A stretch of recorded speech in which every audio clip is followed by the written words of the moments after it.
시간의 수레바퀴를 2500년 전으로 돌려봅니다. 여기는 고대 인도 코살라국의 수도 사위성입니다.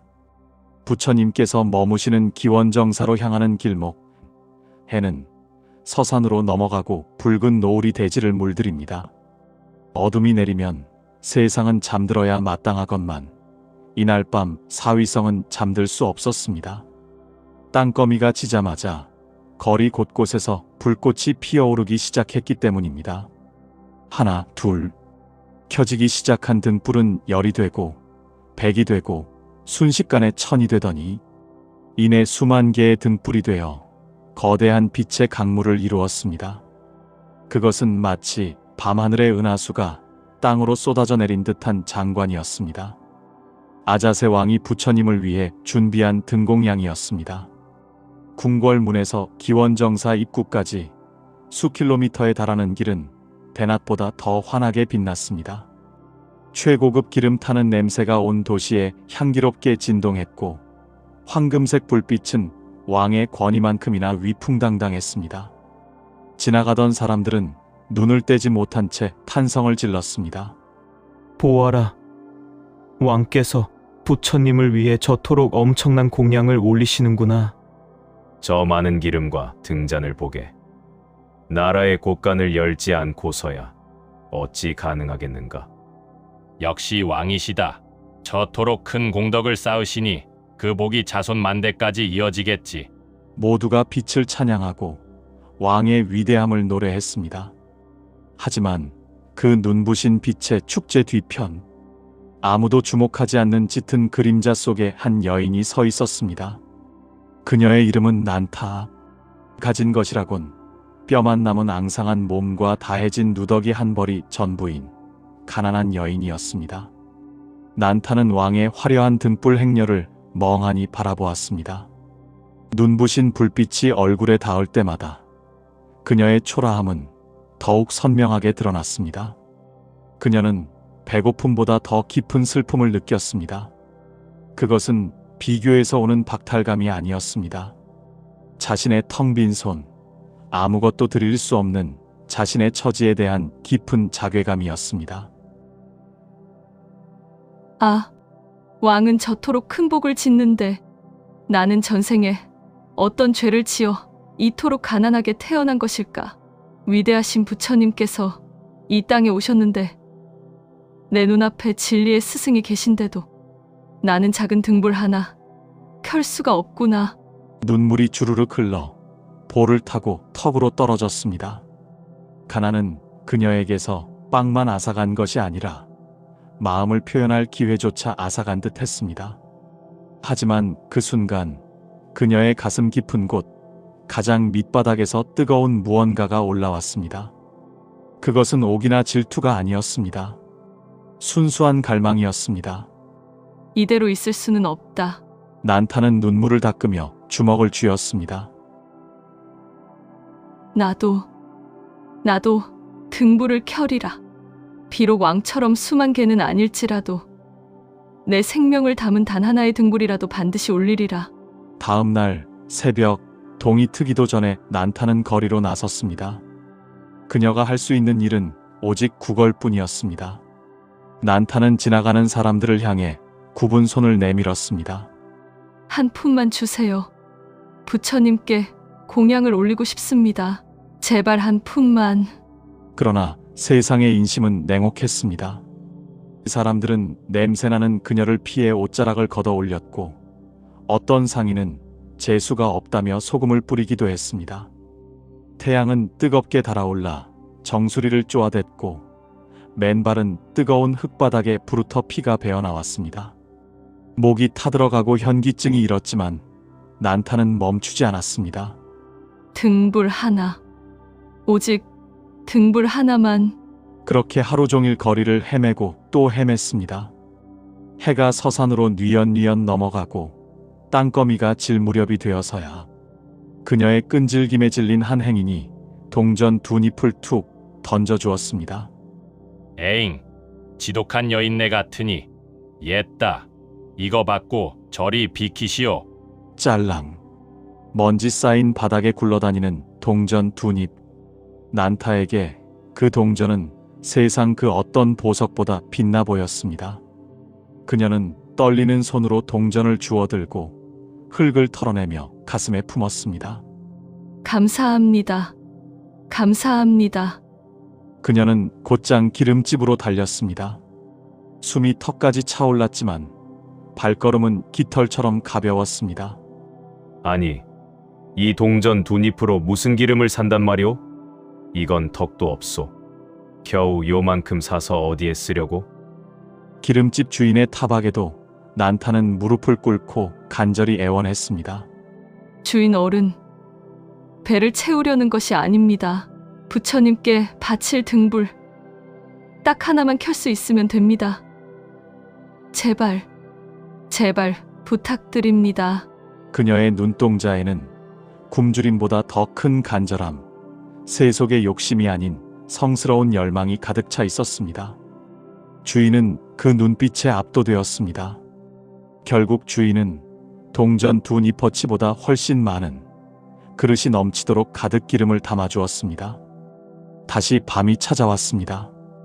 기원정사로 가는 길은 어제와 마찬가지로 아자세 왕의 화려한 등불들로 불야성을 이루고 있었습니다. 난타는 그 눈부신 빛의 숲을 조심조심 걸어갔습니다. 자신의 등불은 너무나 작고 초라했기에 혹여나 다른 사람들의 화려한 등불에 누가 될까봐 몸을 움츠렸습니다.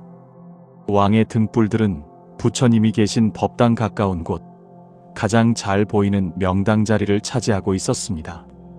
난타는 묵묵히 걸어 아무도 거들떠보지 않는 가장 구석진 자리를 찾았습니다. 그리고 떨리는 손으로 심지에 불을 붙였습니다. 치, 작은 불꽃이 피어올랐습니다.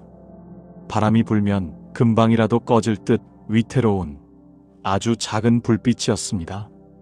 난타는 그 앞에 무릎을 꿇고 두 손을 모았습니다. 그리고 눈을 감자 참아왔던 눈물이 본물 터지듯 쏟아졌습니다. 부처님, 저는 가난하여 가진 것이라곤 이 작은 등불 하나뿐입니다. 하지만 제 마음은 결코 작지 않습니다. 저는 오늘 제 전 재산이 아니라 제 생명을 이 등불에 담았습니다. 부처님 부디 이 작은 빛으로 저희 무지와 어리석음을 태워주소서. 그리고 훗날 저 또한 부처가 되어 어둠 속에 헤매는 모든 중생을 구원하는 빛이 되게 하소서. 그것은 단순한 기도가 아니었습니다. 부자가 되게 해주세요. 편안하게 해주세요라는 기복이 아니었습니다. 자신의 전부를 내던져 세상의 어둠을 밝히겠다는 위대한 서원이었습니다. 전 재산인 동전 2잎과 하루의 고단함, 그리고 그녀의 전 생애가 그 작은 불꽃 하나에 녹아들었습니다. 밤이 깊어가자 갑자기 하늘의 표정이 바뀌었습니다. 검은 먹구름이 몰려오더니 거센 돌풍이 기원정사를 덮쳤습니다. 하늘이 뚫린 듯 빗줄기가 쏟아지고 거센 바람이 나무를 뿌리째 흔들었습니다. 불이 꺼진다! 등불을 지켜라! 아자세 왕이 자랑하던 수만 개의 등불들이 속수무책으로 꺼지기 시작했습니다. 왕의 신하들이 당황하여 기름을 더 붓고 몸으로 막아보았지만 역부족이었습니다. 후두둑 후두둑 화려했던 불꽃들은 비바람 앞에서 힘없이 사그라들었습니다. 결국 그 화려하던 기원정사는 칠흑 같은 어둠 속에 잠기고 말았습니다. 그런데 바로 그때였습니다. 어둠 속에서 믿을 수 없는 광경이 펼쳐졌습니다. 저기 좀 보시오. 저 불빛은 무엇입니까? 모든 불이 꺼진 칠흑 같은 어둠 속 구석진 자리에서 작은 불빛 하나가 홀로 타오르고 있었습니다. 바로 난타의 등불이었습니다. 더욱 놀라운 것은 비바람이 몰아칠수록 그 불꽃은 위태롭기는커녕 마치 춤을 추듯 더 크고 영롱하게 피어오르는 것이었습니다. 폭풍우조차 그 여인의 간절한 마음만은 꺾지 못한 것입니다. 어느덧 폭풍우가 지나고 날이 밝았습니다. 하지만 난타의 등불은 여전히 태양처럼 활활 타오르고 있었습니다. 기름이 다 떨어졌을 텐데도 불길은 잦아들지 않았습니다. 부처님의 10대 제자 중 신통력이 으뜸이라는 목걸련 존자가 이 기이한 광경을 보았습니다. 낮이 되었으니 이제 불을 꺼야겠구나. 목걸련이 손을 들어 불을 끄려 했지만 불은 꺼지지 않았습니다. 옷자락을 휘둘러 보았지만 불길은 오히려 더 거세졌습니다. 당황한 목걸련은 자신의 신통력을 사용하여 강한 바람을 일으켰습니다. 하지만 바람을 보내면 보낼수록 등불은 마치 기름을 부은 듯 하늘 높이 치솟아 기원정사 전체를 황금빛으로 물들였습니다. 그때 부처님께서 조용히 다가오셨습니다. 목걸려나 멈추어라. 그 등불은 너의 신통력으로 끌 수 있는 것이 아니다. 부처님의 목소리는 엄숙하면서도 자비로웠습니다. 모든 제자와 사람들이 숨을 죽이고 부처님의 입을 바라보았습니다. 설령 사대 천왕이 내려와 바닷물을 쏟아부어도 태풍을 일으켜도 그 불은 꺼지지 않을 것이다. 그 등불을 켠 여인은 재물은 없으나 마음은 누구보다 부유하다. 그녀는 자신의 재산이 아니라 자신의 전 생명을 걸고 불을 켰기 때문이다. 진심으로 켠 마음의 등불은 우주의 그 어떤 힘으로도 끌 수 없느니라. 부처님은 두려움에 떨며 서 있는 난타를 부르셨습니다. 그리고 그녀에게 수기, 즉 미래의 부처가 될 것이라는 예언을 내려주셨습니다. 왕의 수만 개 등불이 아니라 가난한 여인의 등불 하나가 승리하는 순간이었습니다. 사람들은 그 등불을 가리켜 빈여일등이라 불렀습니다. 이 이야기는 2500년이라는 시간을 건너 오늘 우리에게 묵직한 질문을 던집니다. 우리는 살면서 수많은 등불을 켭니다.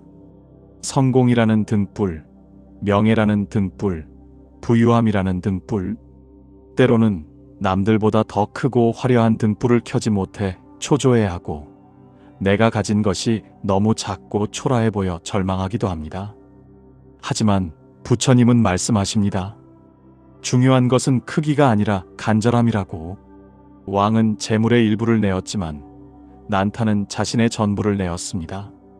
건성으로 하는 100번의 행동보다 온 마음을 다한 한 번의 진심이 우주를 감동하게 합니다. 지금 여러분의 가슴 속에는 어떤 등불이 켜져 있나요? 비록 지금 당장은 동전 두 잎처럼 초라해 보일지라도 여러분의 진짜 마음, 그 전부를 걸고 켜둔 불빛이 있다면 걱정하지 마십시오. 세상의 어떤 비바람도, 어떤 시련의 폭풍도 그 진심 어린 등불만은 절대 꺼뜨리지 못할 것입니다. 오히려 시련이 올수록 여러분의 빛은 난타의 등불처럼 더욱 찬란하게 타오를 것입니다. 오늘 당신의 마음속에 꺼지지 않는 희망의 등불 하나가 켜지기를 기원합니다. 빈여일등의 기적이 여러분의 삶에도 함께하기를 바라겠습니다. 여러분께서 이 이야기를 통해 무언가 느끼셨다면 편안한 마음으로 구독 버튼을 눌러주시고 좋아요로 힘을 주시면 감사하겠습니다. 그리고 혹시 이 이야기가 여러분 마음에 어떻게 와 닿았는지 댓글로 나눠주시면 더욱 기쁠 것 같습니다. 부담 갖지 마시고 편하신 대로 해주시면 됩니다. 부처님의 자비가 여러분과 함께 하기를 기원합니다. 고맙습니다.